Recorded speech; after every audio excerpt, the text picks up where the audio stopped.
Thanks for listening to Baxie's Musical Podcast. If you like what you hear today, be sure to follow it, like it, share it all over the place, give it a big fat review while you're at it. You can also follow the show on Instagram, TikTok, and Facebook for regular updates on upcoming guests.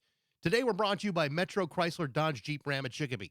Be sure to stop by their state-of-the-art dealership next to BJ's and Big Y on Memorial Drive, or stop by MetroJeep.com and make it Metro, and then drive home in your new Metro Chrysler Dodge Jeep Ram today.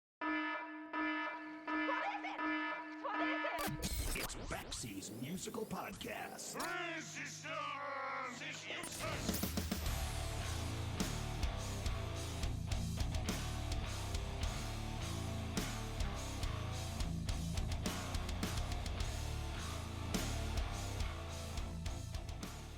After more than 50 years of blowing gobs of money on records, it's become clear to me that every band that I have ever loved has or will at some point break up.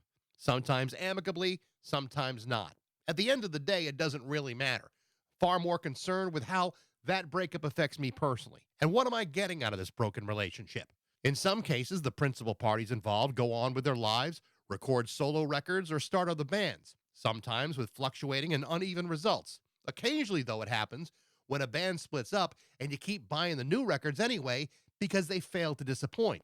For example, when one of my favorite bands, Husker, called it quits in 1988, my initial thought was, well, this is going to be a problem, except it wasn't. The late Grant Hart released a handful of great records, both as a solo artist and with his band Nova Mob until his death in 2017. Meanwhile, Bob Mould would go on to release 16 solo albums, plus a few other projects, including the band Sugar, who will be going on tour with this year for the first time in years.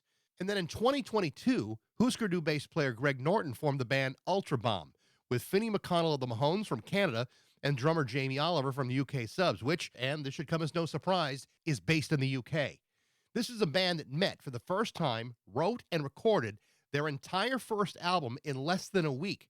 When I spoke to Greg in 2024, Ultrabomb were just about to release their second album, Dying to Smile. That record was also written and recorded in about a week. And I have to say, both records were fantastic, in spite of the logic that would suggest that it couldn't possibly happen twice. But, like a lot of things, there were some eventual changes in the band that left Greg Norton with some tough decisions to make. He could either quit and move on, or he could keep on going and make Ultrabomb even better. Over the last 2 years, Greg and I have stayed in touch, and during that time, Greg has retooled the band with Ryan Smith from Soul Asylum and Derek O'Brien from Social Distortion. Their next album, Bridges That We Burn, comes out on May 1st. And in Greg's own words, this is the best record I've ever made. And having heard it, I don't think he's wrong, which I think is an extraordinarily powerful statement. So then I tried to think about what other bands have there been where every former member has gone on to do something really freaking great.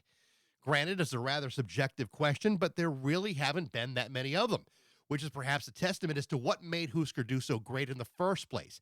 It wasn't just one guy or two guys, it was all three of them. The same thing goes with Ultrabomb. It wasn't just one guy or another, it was all three guys, including the two new ones. Now find a band that's pulled that off and maybe you'll win a prize or maybe you won't. Either way, it's always my pleasure to welcome back Greg Norton from Husker and Ultrabomb to talk about all of it on Baxie's Musical Podcast.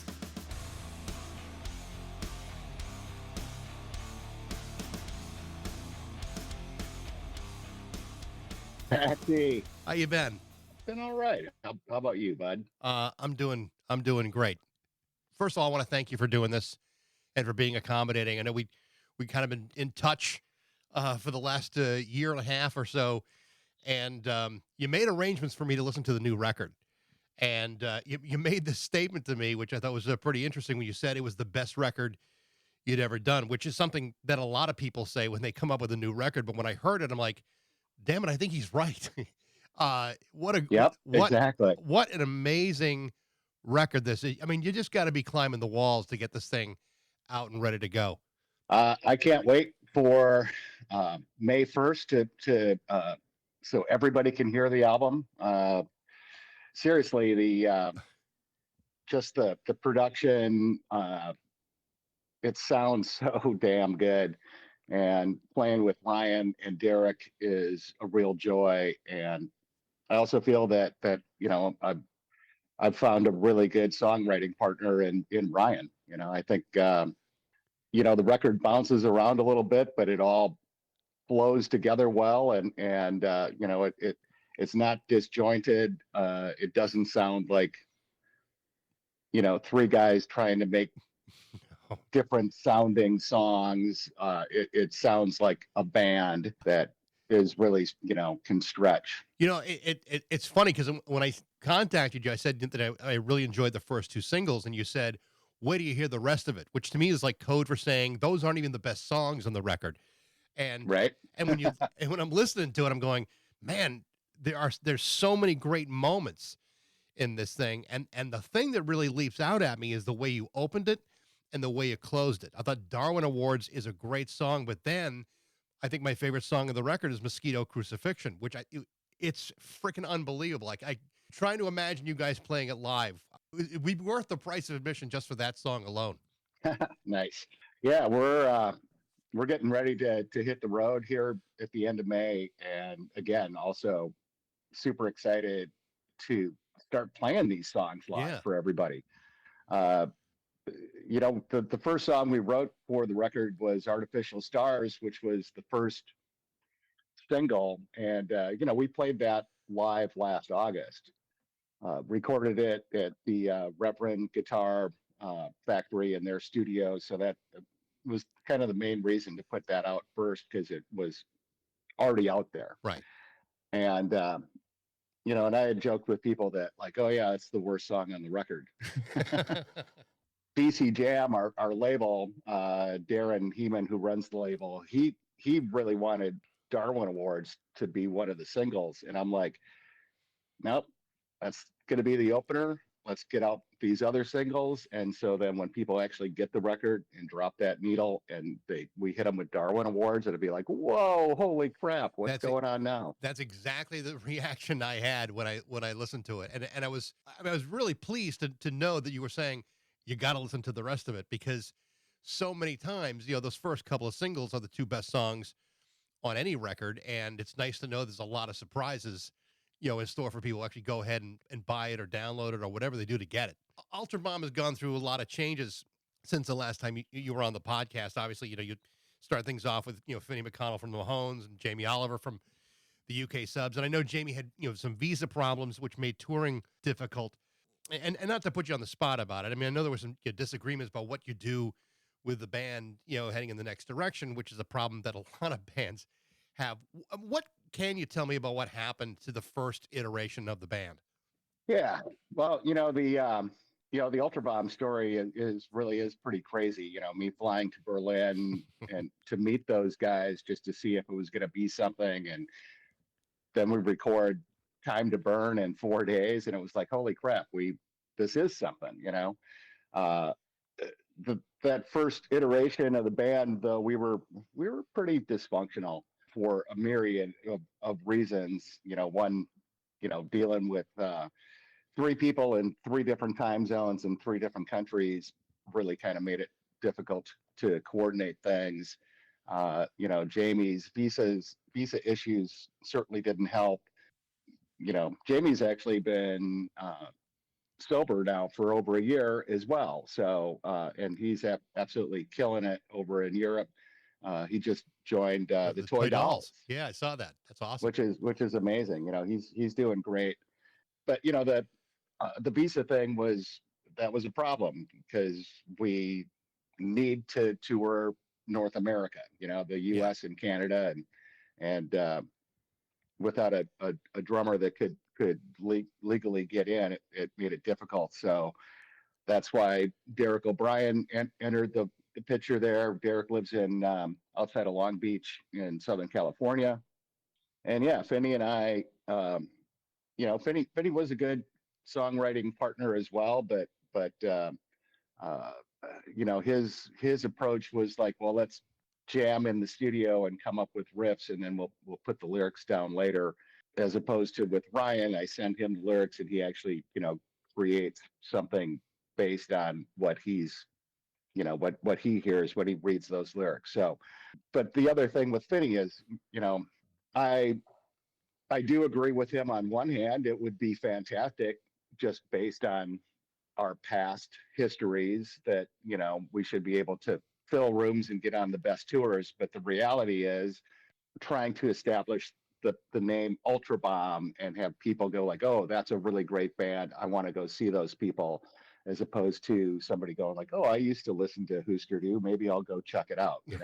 Right. And also, clubs and promoters really don't care if a band is featuring members formerly of, because it doesn't necessarily equal ticket sales. So Right.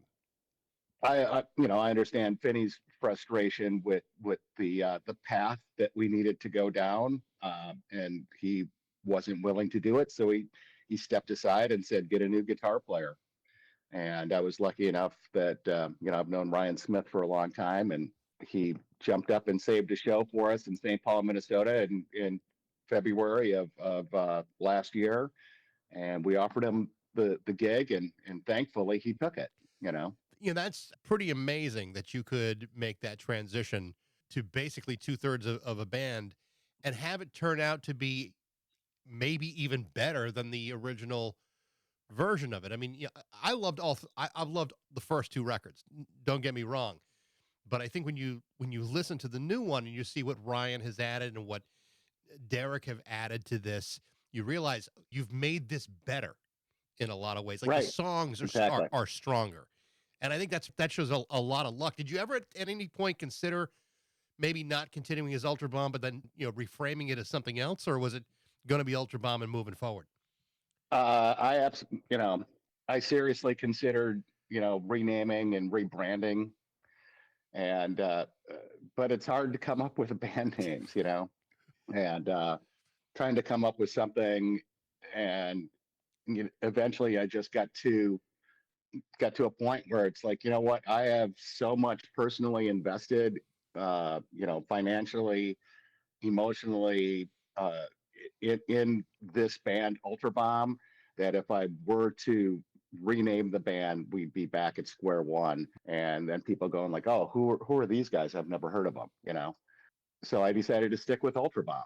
One of the things that was true of the first version of the band, and you've already mentioned it before, is you guys had not met. You get together in Berlin. You're in the same room for the very first time, and you write 10 songs in 2 days, and within a week and a half, you've got a record. Same thing happens with the second record. You get together, you write 12 songs in 2 days, and all of a sudden you're off and ready to go. In this new version of the band, how much different is that process of writing music? Is it the same? Is it changed a lot, or is it kind of the same type of formula? Yeah, actually, it has changed a lot, and and this is the way that I would prefer to work it anyway. It's so before we did that tour in August of last year, we wrote 3 songs and started playing Artificial Stars on that tour. When it came time to record, Derek flew into Minnesota, and we got together and ran the 3 songs that we already had. We wrote another block of 3 songs, and the first day in the studio, we knocked out the first 3 songs that we had. Second day in the studio, we did the next batch of 3 songs that we had just worked on, and then we had about four days off until we were back in the studio. So we had 5 days in the studio total, and over that break, we basically knocked out another batch of 3, and then wrapped it up with the last 2 heading into that last day. The only song actually written in the studio was the BSS bullshit song. Right.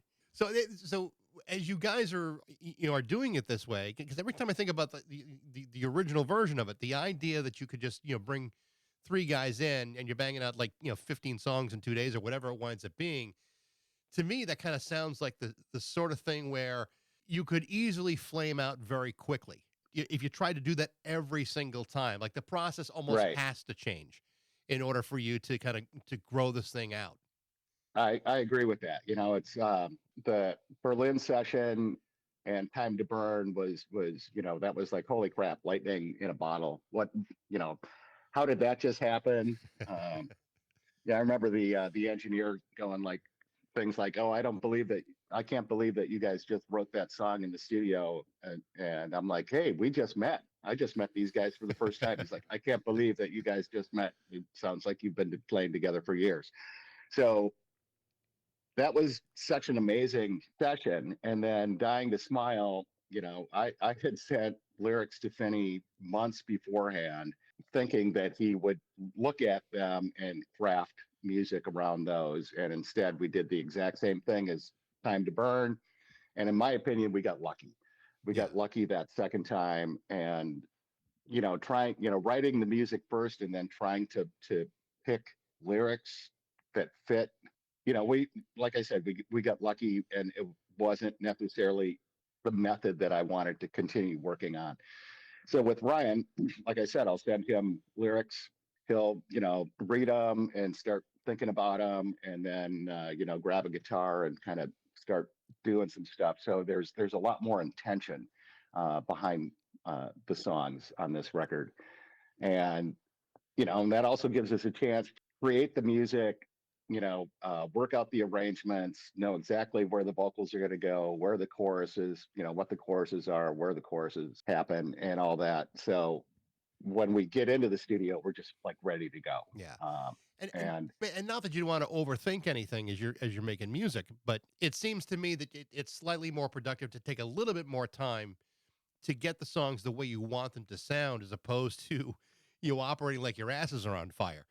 right, So, I mean, in the end result, I think what you wind up getting is exactly what you said to me in the beginning: is that this is without question the best of the three records. And I'm kind of glad that you did it this way because, like I said, there seemed to be an inherent amount of danger just doing it all in a week. I mean, because you could very easily have come up with a disaster if you hadn't been so oh, lucky. absolutely, yep, yeah. Those first two records, just because of how they were recorded, there definitely is an urgency to them. With the new album, I think that there's still an urgency to the music, but that's there because of intention. Yeah. And in order for us to continue to grow and evolve, I think you need to have that intention to create and move forward. You mentioned that the production sounds sharper, and I think it really does. How would you describe how it's different this time around? Is it just because you're taking more time to do it, or is it more of a chemistry or organic type of thing? Uh, I think definitely there was real chemistry between Derek, Ryan, myself, and John Fields, the producer. John has platinum records hanging on his wall. Uh, the first record after we did the basics in Berlin, Vinny went back to Toronto and layered vocals and guitars, and then Jamie Oliver mixed it at with Pat Collier at Perryvale Studios. So Time to Burn, that's Jamie's final mix. Dying to Smile, again, after recording it in London at Perryvale, then he went back to Toronto, did, more guitar overdubs and vocal overdubs. And then he ended up mixing that record. Uh, Working with John Fields, basically, he's like working on mixes as we are recording. Hmm. Uh, we signed off on final mixes like a couple of weeks after we were done. you know Okay. so it was just amazing. And John has got such a great ear. Actually, during those sessions, it made me think, it's like, wow, wonder what Flip Your Wig would have sounded like if John Fields produced it. you know I mean, I mean, it really just sounds so crisp and full. It's definitely better produced and better mixed than the first two. You guys are going on like a brief tour at the end of May and some shows in June. I think there's only like 10, maybe 12 shows in this tour. yeah, so May 22nd we start at Alex's Bar in Long Beach, and that is a through the 30th of May. I think there's 9 shows total. So Long Beach, San Diego, uh, Los Angeles, San Francisco, Sacramento, Reno, Petaluma, California, and then June we are doing a quick four night run starting at Reggie's in Chicago and then Shank Hall in Milwaukee. Interesting. This will be the third different band that I've played with at Shank Hall, and none of those bands have been Husker Du. So that's kind of a crazy trivia question there. And then we've got a hometown show at the Turf Club in St. Paul, Minnesota on June 27th. And we're doing the Tilsonburg Buddies Fest in August. We are honored to be headlining the side Nick Alexander stage for Frank Turner's Lost Evenings in Dallas, Texas this year on the last night. So that's pretty cool. And we're still working on other dates around Tilsonburg in August and September dates leading up to that Frank Turner show, and then see what happens in October. Yeah. But we're hoping to get out and play a lot. If it all kind of goes the way it's sort of penciled in, we'll have hit California, the Midwest, Eastern Canada, possibly Western Canada, Texas, and the Southeast. Okay. And East Coast, Northeast states as well. Good. So. Good. Well, that's good to know. Yeah. I want to ask you a couple of other questions, not related to Ultrabomb so much, but last November there was the Husker Du 1985, the Miracle Year set that came out. 85 is an amazing year. I mean, here we are talking about how fast you guys work in Ultrabomb. 2 albums in 1 year, New Day Rising, Flip Your Wig, plus you're touring constantly during that year. Tell me a little bit about that. I mean, that was an incredibly important year for Husker Du, and in a lot of ways, kind of a transformative one, because you're on SST all of a sudden after this year is over. Now you're talking to major labels. It's a pretty remarkable 12-month span. Tell me about the pace of 1985. It sounds almost like dizzying to even think about. Yeah, 85 was, I mean, wow, what a year, really. Zen Arcade came out in July of 84, and that really kind of put us, got critics noticing us, got major labels noticing us. We were in the studio recording New Day Rising when that album came out. By the way, The Bridges That We Burn recorded in the same room at the same studio as New Day Rising. So also that's kind of why I picked orange and blue for the album cover, as sort of a nod to the New Day Rising album cover. Anyway, so New Day Rising gets released in January of 85. We do that show at First Avenue. We hire the Twin Tone 24-track mobile unit to record the show. We did 2 shows that day, an all ages show early and then the late show. And I think it's the late show that's the one is in the Miracle Year. We also shot it on video. And the idea was that later that year, we were going to release a live album and, live video.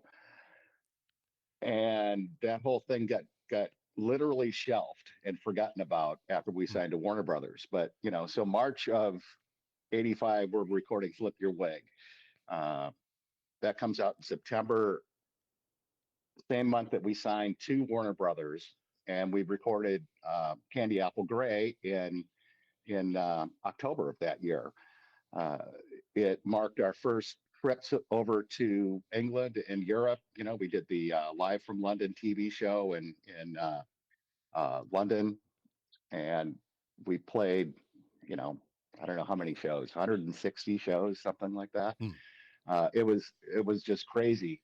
And listening through to all of those board tapes for the other 2 discs in that set, the band was just so goddamn tight, and I mean, it was like hitting on all cylinders. It was really fun to go back and think about. And it was still a year where the 3 of us were all getting along great and just having a lot of fun. It wasn't, tensions didn't really start developing until, maybe later on, early in 86 is when Candy Apple Gray gets released in, what was that, March? So Yeah, I was listening to the Miracle Year today, and it reminded me of how much I loved that band and why. And as I'm listening to it, I'm like, I wish my car stereo could go as loud as the time I saw Husker do, but it wasn't possible. But you're absolutely right. I mean, when you listen to it, you realize, how tight you guys were, how important it was. I mean, I don't know, maybe because I'm just a fan, but it kind of brought me back to why I thought Husker Du was such an important band to begin with, because there weren't that many hardcore bands at the time with such amazing songwriters. I mean, all of you were writing songs, and certainly those, Bob and Grant were on another level, and they were only getting better. I mean, to be in that at that time, I mean, it had to just feel like you're just being swirled up in this vortex, especially as you're also being courted by a Warner Brothers at the same time. I mean, were you guys prepared for that, or or was it like too much of like a tidal wave all at once? when the letters started coming in from major labels, towards the end of '84 and even the beginning of '85, we still didn't see any benefit that a major was offering us at that point that we weren't already doing ourselves, or SST was still, they were still doing their job. Warner Brothers, we ultimately decided to sign with Warner's and through Karen Berg because we felt that they were legit in the fact that they're like, we're an artist label. We want, we're not going to mess with your creative process. We're going to let you guys operate as you have been, and they weren't going to mess with the process. And Karen Berg absolutely wanted to put Flip Your Wig out on Warner's. I thought that was a good idea, but the decision between Bob and Grant was to give SST one more record as like a thank you. And why we did that still, I'm still scratching my head on it. But so Flip Your Wig was kind of a happy record in a way, and then we turn around and give Warner's Candy Apple Gray, which is like, wow, kind of a dark record. Yeah. I mean, do you think that they fulfilled that promise, Warner, to kind of leave you alone and not interfere with things, or was there some sort of? Yeah, they did. They agreed to Bob and Grant producing the records, and us recording in Minneapolis. But but they're like, but we want to pick the singles, and and they picked Don't Want to Know If You're Lonely and Sorry Somehow off of Candy Apple Gray. And I think Bob was a little annoyed by that wasn't one of his songs. Same thing with Warehouse, although definitely Warehouse, people talk about how Candy Apple Gray was definitely kind of, Grant really kind of shines on that record. Not that Bob's stuff didn't shine, but Don't Want to Know If You're Lonely is the most listened to Husker track ever. Yeah. And I think Warehouse, Bob kind of wins that tilt as far as the songwriter jousting goes. And here again, we follow up Candy Apple Gray with a double album. And Warner's is like, what? And we're like, yeah, another double album. We were supposed to go into the studio to record the third album for Warner Brothers in the end of February of 1988. And of course, that never happened because the band broke up. But Warner's actually, they were like, okay, we're going to pick up your option, but we're going to bring in a different producer. And so that third album for Warner's that never got recorded, we had picked Hugh Jones to produce the record, and we are going to record it in England at his studio. And the reason we picked Hugh Jones was Manic Pop Thrill by That Petrol Emotion. Mm-hmm.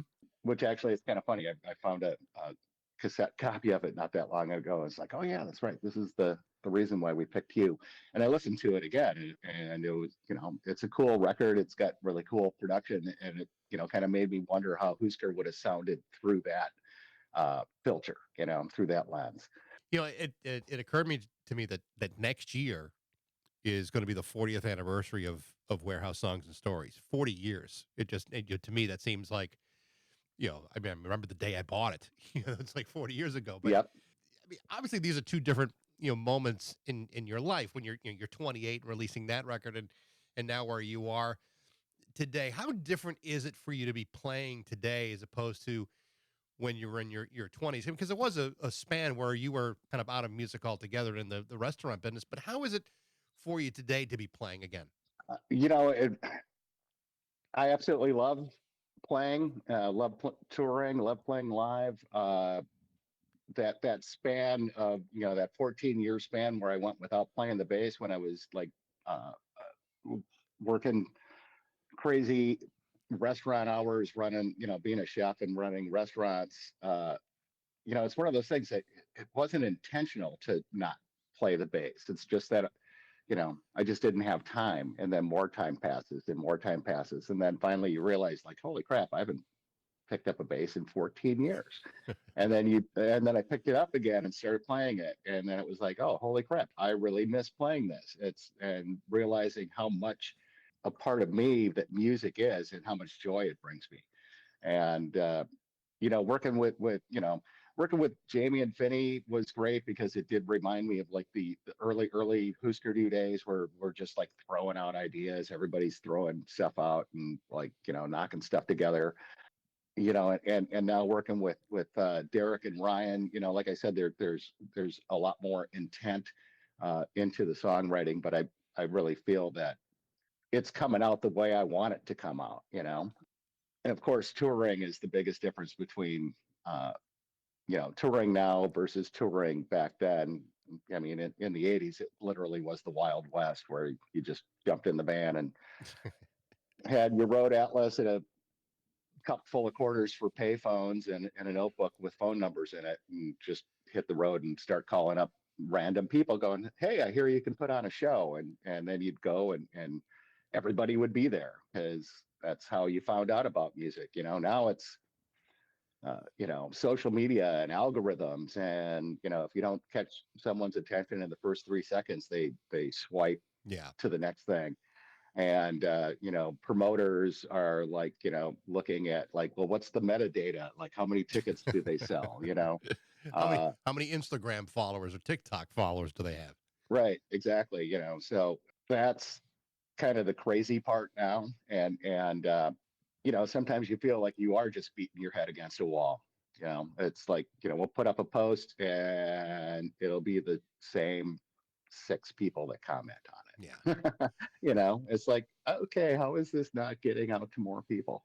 But you have a great deal of enthusiasm for this record, and to me, Oh, for sure. In just talking to you even today, and even we've been online kind of chatting about it too.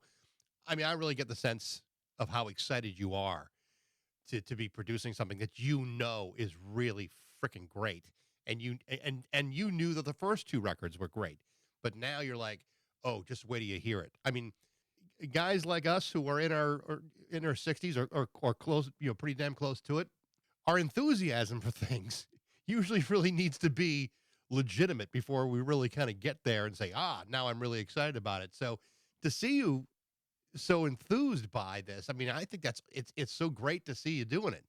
Yeah. Well, it keeps me young. Yeah, right. I want to ask you, like, one more thing, because obviously, so Bob is on tour or going on tour with Sugar Yep. this year. And so, so clearly he's not against the idea of maybe having a little nostalgia come back into his life a bit. But have you ever, the two of you, ever talked about doing something together, or would it be something that either one of you would ever consider down the road? I the reality is, and I'm okay with this, is that Bob isn't interested in playing any Husker tunes with me. In 2019, Bob Mould band played at the Palace Theater in St. Paul, and the band I was in at the time, Porcupine, he asked us to open that show. And leading up, about 2 weeks before, I sent him an email and I said, okay, a lot of people are asking me. And I said, I'm curious as well whether or not we may do something together. And I suggested that we play 8 Miles High. Not Sure. a Bob song, not a Grant song, but, definitely a Husker classic, right? Sure. And his response was, well, without Grant, it wouldn't feel right. Okay. If Bob ever did want to do something together, I think it would be fun, but he started playing a lot of Husker songs when, he started the Bob Mould band with John Worster and Jason Narducci. And, and at the time he said like, oh, I'm adding Husker songs back into the set because these guys want to play it. And, I always thought it's like, well, Bob, actually your fans want to hear you play these songs. Sugar, I'm sure there won't be any Husker songs on the Sugar shows because he never played Husker with Sugar. And really he probably, doesn't need to. Sugar certainly has a pretty worthy catalog of stuff. And I'm just happy for him that, he'll have a very successful year on this tour, no doubt. Well, you know what? You don't need it right now. You got your plate kind of full on other stuff, but yeah, you're right. It would be something that fans would love to see, even if it were just, for one day, but time will tell, I suppose. Right. Yeah. Yep. Greg, I mean, I'm so happy that this new record is coming out. I really enjoyed the living hell out of it. It's fantastic. You should be proud of it. It really is something special. Yeah, thanks. I couldn't be happier with it. Well, and I keep using the word intention. I think this record is really what I kind of intended it to be. And the other guys, sound great in it. I mean, they really truly do. They're a couple of pros, no doubt about that. Greg, I wish you all the best of luck. I'm sure we'll stay in touch again. When you get some East Coast dates, please let me know about it. Oh, absolutely. Yeah. All right, Greg. Look forward to seeing you in person someday. That would be great. Or someday soon. Perfect. All right. All right, thanks, Greg. Baxie. Take care now. The new album from Ultrabomb, The Bridges That We Burn, comes out on May 1st. I highly recommend it. Thanks for listening. I hope you enjoyed it. If you did, you can reach me at bax@rock102.com. I'd love to hear what you think. Thanks to Metro Chrysler, Dodge, Jeep, and Ram at Chicopee for their support, but most of all, thanks to you for listening to Baxie's Musical Podcast.